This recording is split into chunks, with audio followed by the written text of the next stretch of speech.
A monster calls. Champ. How are you hanging in there, Champ? His father asked him while they were waiting for the waitresses to bring them their pizzas. Champ? Connor asked, raising a skeptical eyebrow. Sorry, his father asked, smiling bashfully. America is almost a whole different language. Your voice sounds funny every time I talk to you. Well, yeah, his father fidgeted with his wine glass. It's good to see you. Connor took a drink of his Coke. His mum had been really poorly when they got to the hospital. They'd had to wait for his grandma to help her out of the toilet. And then she was so tired, all she was really able to say was, Hi, sweetheart, to Connor, and Hello, Liam, to his father before falling back to sleep. His grandma ushered them out moments later, a look on her face that even his dad wasn't going to argue with. Your mother is, his father said now, squinting at nothing in particular. She's a fighter, isn't she? Connor shrugged. So, how are you holding up, Con?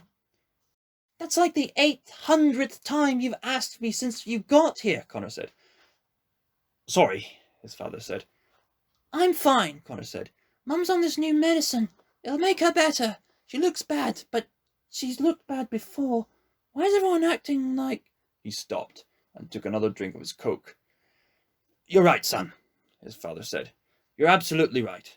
He turned his wine glass slowly around once on the table. Still, he said, you're going to need to be brave for her, Con. You're going to need to be real brave for her. You talk like American television, his father laughed quietly.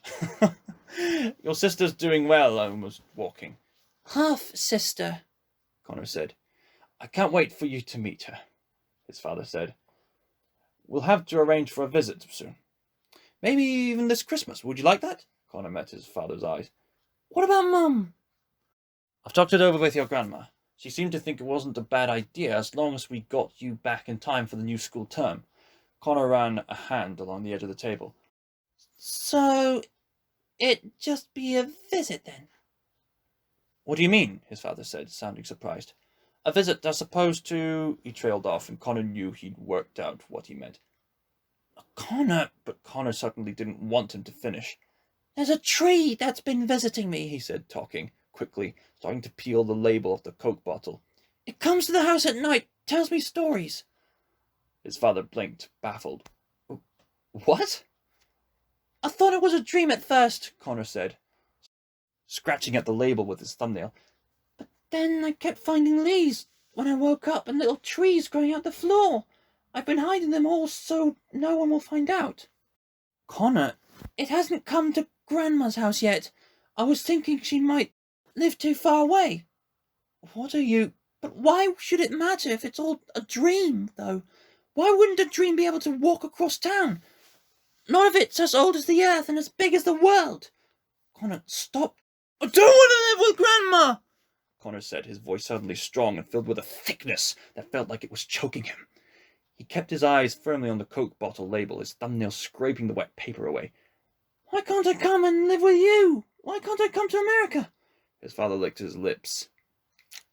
You mean when... Grandma's house is an old lady's house, Connor said. His father gave another small laugh. I'll be sure to tell her you called her an old lady. You can't touch anything or sit anywhere, Connor said. You can't leave a mess for even 2 seconds. And she's only got internet out in her office, and I'm not allowed in there. I'm sure we can talk to her about those things. I'm sure there's a lot of room to make it easier. Make you comfortable there.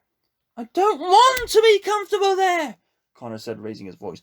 I want my own room, in my own house. You wouldn't have that in America, his father said. We barely have room for the 3 of us, Con. Your grandma has a lot more money and space than we do. Plus, you're in school here. Your friends are here. Your whole life is here. It would be unfair to just take you out of all that. Unfair to who? Connor asked.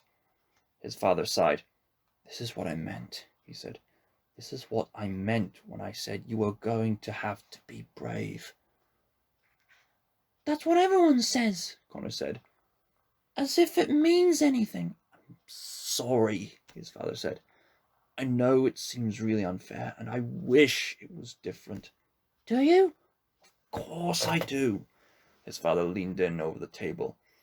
But this way is best. You'll see. Connor swallowed, still not meeting his eye. Then he swallowed again. Can talk about it more when Mum gets better? His father slowly sat back in his chair again. Of course we can, buddy. That's exactly what we'll do. Connor looked at him again. Buddy? His father smiled. Sorry. He lifted his wine glass and took a drink long enough to drain the whole glass. He set it down with a small gasp. Then he gave Connor a quizzical look. What was all that you were saying about a tree? But the waitress came, and silence fell as she put their pizzas in front of them. Americano! Connor frowned, looking down at his. If it could talk, I wonder if it would sound like you.